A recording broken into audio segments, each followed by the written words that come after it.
Welcome to Morning Infusion with Dr. V, where we are intentional about connecting you with leaders that have overcome so that you know that the possibilities are endless. It's Dr. V here, where our coaching program teaches nurses to work from their computers anywhere around the world, making money and owning their own time.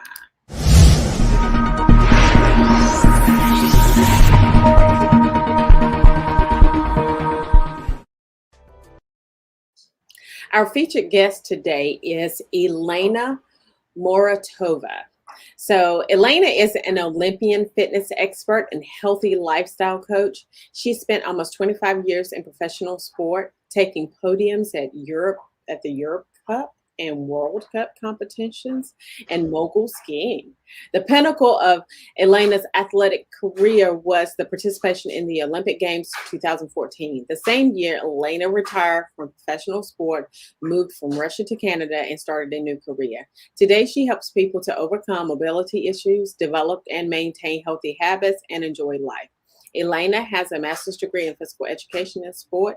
She is also a best-selling author and psychology student. So I love it. I love it. Love it. Thank you, Elena, for joining us. And it is 4:30 where you are at. Yeah, good morning, everybody. I love it.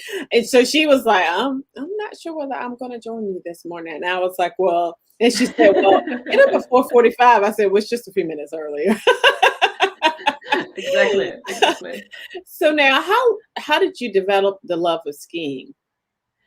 Oh, to be honest, I grew up in a sport family, so both my parents are coaches. So my dad was and still is a coach in downhill skiing, and my mom is a coach in figure skating. So I have the joke that I only had two choices in my childhood: figure skating or downhill skiing. Gotcha. So yeah, my mom didn't want to be a coach for her daughters, and my dad said like, yeah, cool, I will. And yeah, I started to ski when I was around like 3 years old. So to be honest, I don't remember myself without being able to ski. It's like, yeah, it's always been here with me, this ability. And I always enjoyed it. It gave me so much fun in my childhood.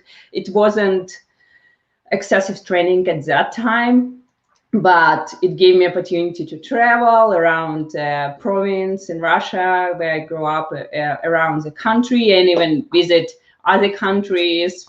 For the first time, for example, I visited another country when I was 10 years old. And at that time in Russia, it was like, wow, it's huge, great. So yeah, I just really, really enjoyed it.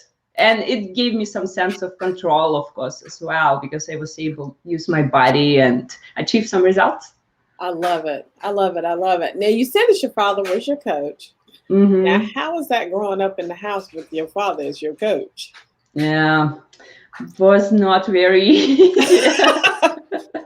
Yeah, just because he did have problems in separating these two roles of being a dad and a coach. So he mostly was a coach for me. So kind of imagine being in a training and he was mad at me for something, for doing something wrong, and he then brought these issues home. Like I couldn't come home and say, oh, daddy, my coach is angry at me because he was your coach. He was still angry. Yeah, exactly. And he was, most strict with me than with other kids, of course, just because I was his own kid. And he was allowed to be more, angry or whatever, express himself a little bit more.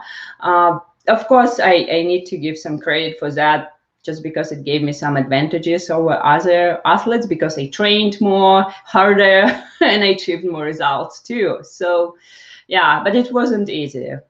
Gotcha. Now, how did your mother fit in there? Like, how did she feel about it all? Yeah, she felt pretty good. Like, as I said, she just wanted to be a mom for her daughters. I have a younger sister, so she supported me and my sister in what we were doing, and my dad. She was happy we were involved in some great activity. We were training. We were not spending a lot of time watching TV, or doing some other crazy, like unhealthy stuff, for example. Yeah. So yeah, she was very supportive in that. Now, your father was alcoholic. Now, how did this affect your coach-athlete relationship with each other? Yeah, it made me made me even more harder. Yeah, he didn't drink a lot, but pretty often, and it definitely affected my state of calmness. I always was worried because it was such a difficult experience to see him drunk, especially when sometimes he was at the training sessions, or like after, not at the training session by themselves, but after, when his students still could see him as well. So like I always feel ashamed, and then I was worried if he would come home, if I had all this bad like vision, imagination in my head, what would happen, like maybe he would be hit by a car or whatever. I just was constantly worried about him, and of course it's created a lot of instability in our household as well, because they had fights with my mom. And yeah, I was like, in this case, on one hand, he was my coach and he was a big authority for me. On another hand, I saw him in that very unpredictable state, and I had to be an adult at some level as well, kind of over caring for him. Gotcha, gotcha, gotcha. Now, you injured your right knee. Okay. Mm. So now tell us what happened and why, what did this mean for your skiing and how did you handle the news?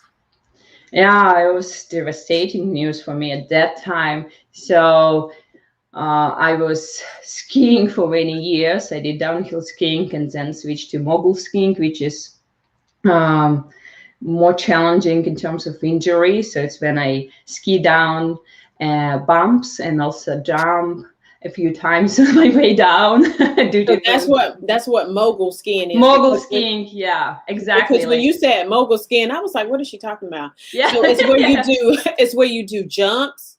Yeah, I ski down the bumps, and Okay. then there are two jumps on the way when athletes usually do like 360 turn or back flips, front flips, jump, whatever. Yeah, this crazy stuff. Gotcha. So, and I started do it since I was a teenager, like high school, a little bit more professionally. And then I was able to get into the national team, kind of my career progressed from there, and I started to go to the international competitions all over the world. So it was great. And I was preparing to Olympic Games 2010 in Vancouver in Canada, and participating in the Olympic Games always, of course, was my dream. Like I dreamt about that since childhood. And yeah, during one of the competitions that Olympic season, I just landed poorly after one of the jumps and crashed my right knee, crashed my ligaments in right knee. And yeah, it was awful. Like I was lying on the snow, and all my like future was gone in my understandings that time. Like it was just after being excited and having this hope going to Olympics, I just instead was lying on the snow with like huge pain in my knee, and then in the hospital and having surgery and long recovery. Yeah, so it took me around 1 year to be able to compete again, like this recovery time. Yeah, and That then is I injured my left knee. So yeah, Yeah, it you said was that awful. you went from injuring your right knee because you favored your right knee, and so then you injured your left knee. Yeah, not as bad, but I still had to overgo the surgery. Yeah. Gotcha, gotcha, gotcha. So now you went into another career. Now, what was that career, and how did you feel when you were doing this job? Like you went from this career of skiing, and you went into another career before you went to the Olympics. What was that? Yeah, so after having my second surgery and kind of recovering, I just thought maybe it was time to try something else, and I went to be a manager of a national team, just working in an office with all these documents in front of computer. And it was exciting and fun in the beginning because everything was new. But after a few months, I started to understand that, oh, it's probably not for me. Yeah, I just something I didn't like, and it was hard to adjust to new lifestyle, to all those changes. So I just couldn't resist coming back to sports, especially Russia hired Canadian coaches at that time to train the team. So I was like, oh wow, I really want to try training with Canadian coaches because it seemed so different, and it was different. So I just decided to jump in and fortunately was able to get into that team again and prepare to Olympic Games in Sochi 2014. So now, how was it different from the Russian coaches to the Canadian coaches? Yeah, just mindset was different. For example, one thing I can share, we did a lot of trampoline training, of course, learning our jumps. And when I went to trampoline, Russian coach could say like, oh, now you're going to do these jumps that you struggle with and you hate that. Like we are going to work on that. I was like, oh, okay. And Canadian coaches had like different approach. He would say like, okay, now you do this jump. I know it was hard for you like before, but you're great. Like you're able to do it. We start slowly, kind of a little bit different approach. And it I felt in so many areas, and just in general how they planned the training and More of a positive mindset type of approach. More positive mindset, and more structured, and I guess a little bit more experience and knowledge in what they were doing as well. Yeah. Gotcha. So now you went back into the sport and you went to the Olympics. Now tell us about the day that you found out that you made the cut for the Olympics. Oh yeah, it was so stressful to wait that.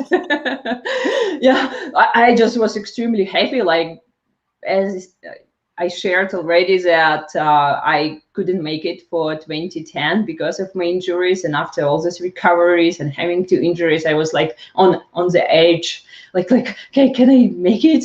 And then when I was selected, and of course as an athlete, we not only should be selected by our national committee, but we also need to be in a good standing in a world in general over the past few seasons to be able to participate in Olympic Games as well.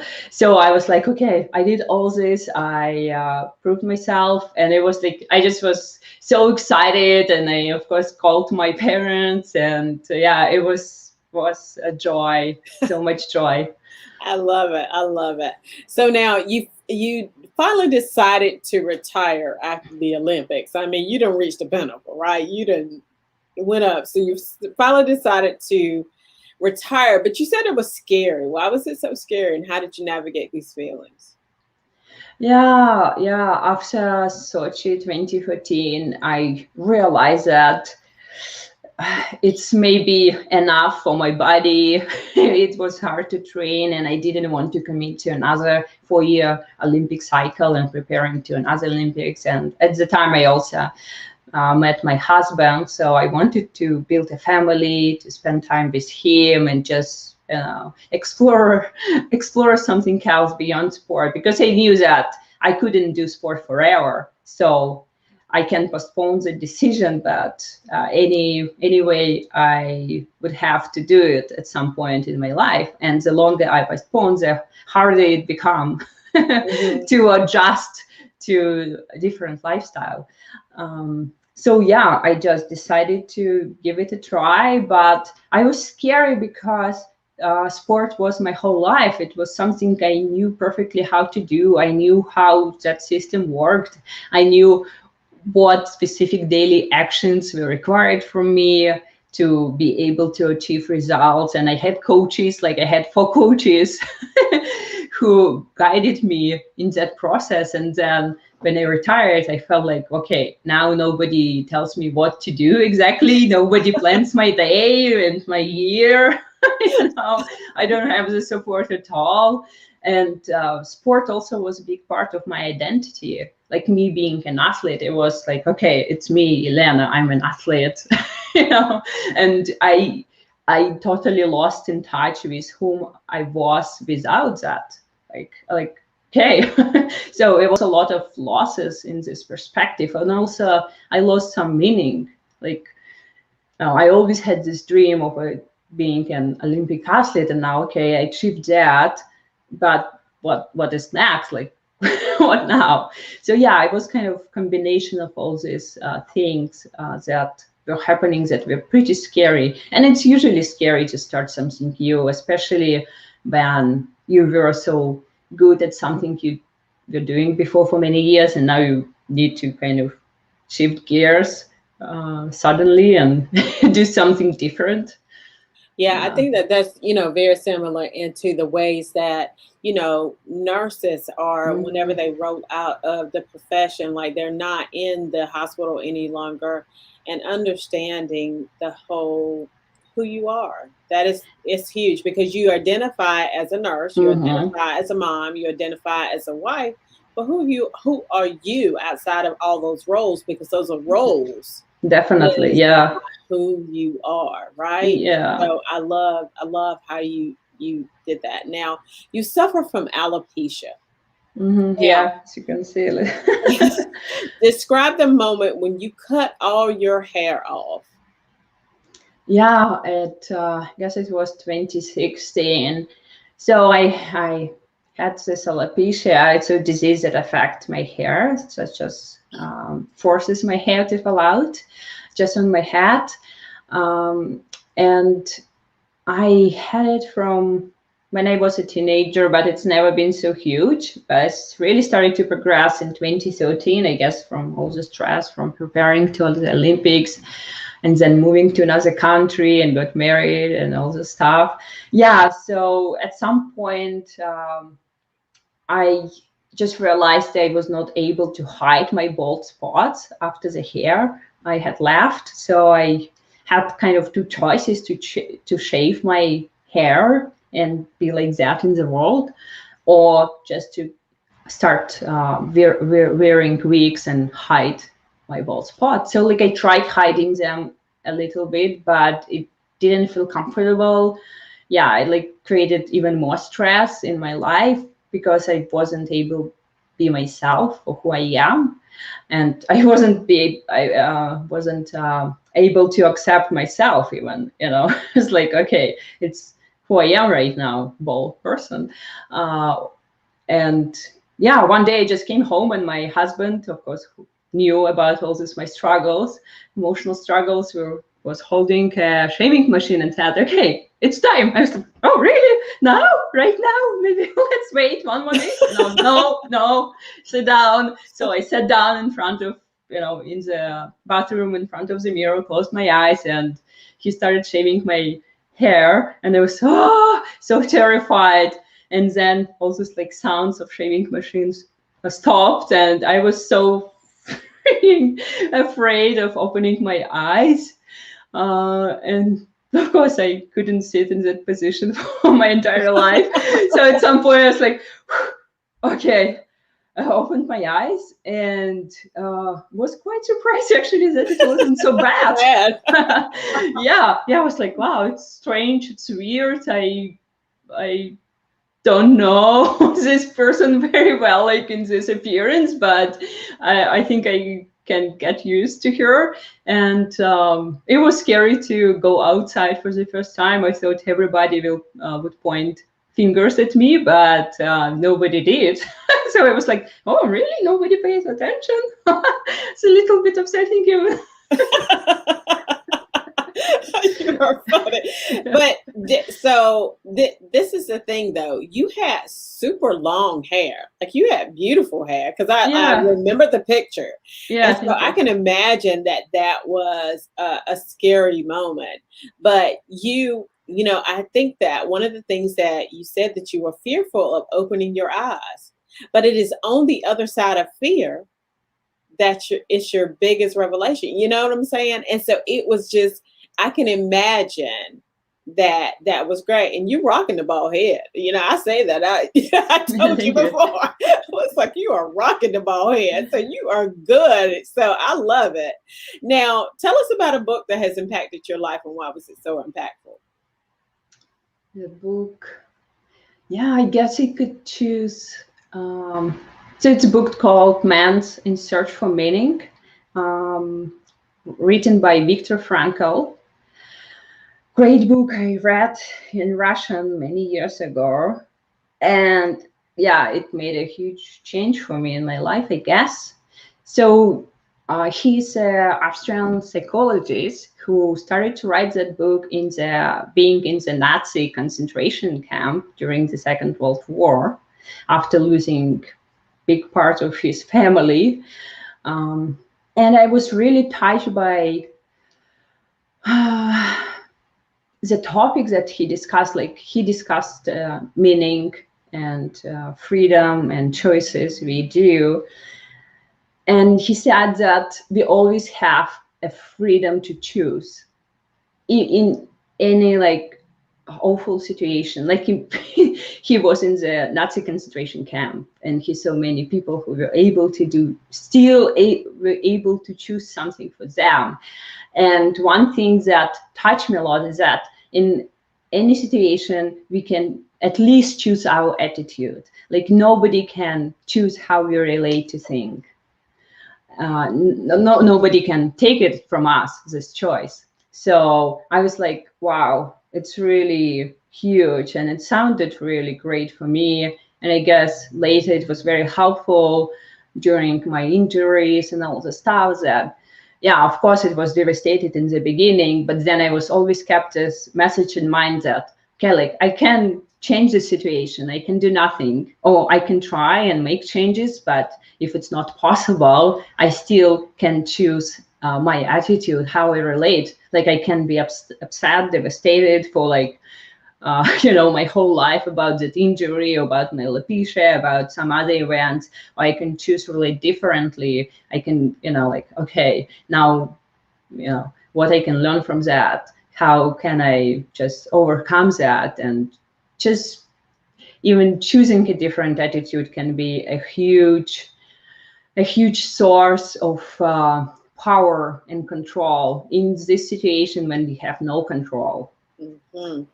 I tell, which this is the it's a very similar concept that I heard from John Maxwell's book and the 21 Irrefutable Laws of Leadership. And he talks about life is 10% of what happens to you and 90% of how you respond to it. Yeah. And, and in the Bible, it talks about, a soft answer turns away wrath, right? And so a lot of times what happens is we want to come back and we want to claw somebody who gets at us, right? But the reality is that does nothing. The reality is that you're going to carry around how you respond to anything. So I love, love, love what you just said. Yeah. Now, what career path have you chosen now? Yeah, after retiring from sports, I didn't know what I wanted to do because I was so focused on my career. But I knew that I loved training and coach people. So I decided to become a personal trainer and a healthy lifestyle coach, and that's what I did. Of course, the business part was totally different from training and coaching, and I guess a lot of your listeners and viewers can relate to that, because when we start business, it's a different process and it takes time to learn. But I really enjoyed it. So I gradually started to market myself, and found clients, and I really love what I'm doing. So right now I'm focusing on helping people with mobility issues. So it can be due to injury or disease, or just lifestyle choices.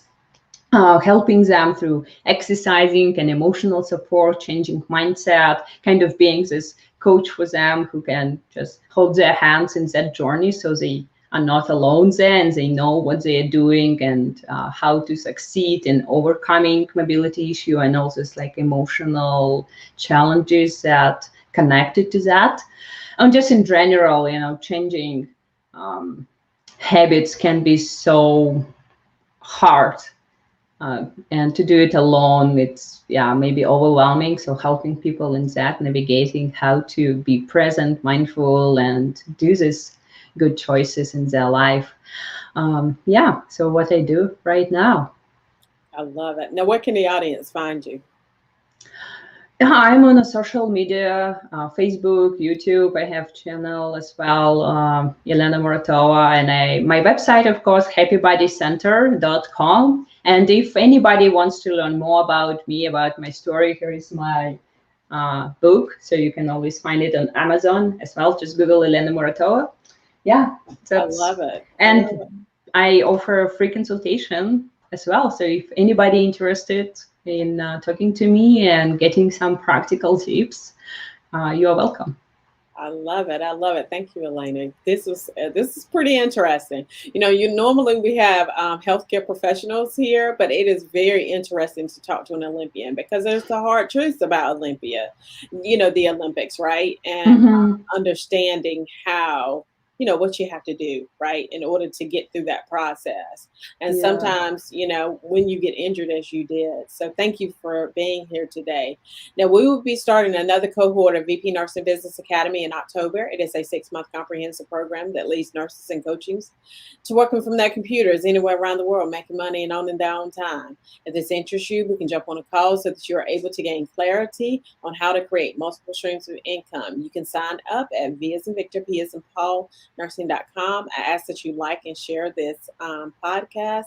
And just know that Morning Infusion with Dr. V is where we are intentional about connecting you with leaders such as Elena that have overcome so that you know that the possibilities are endless. You guys have a phenomenal rest of your day.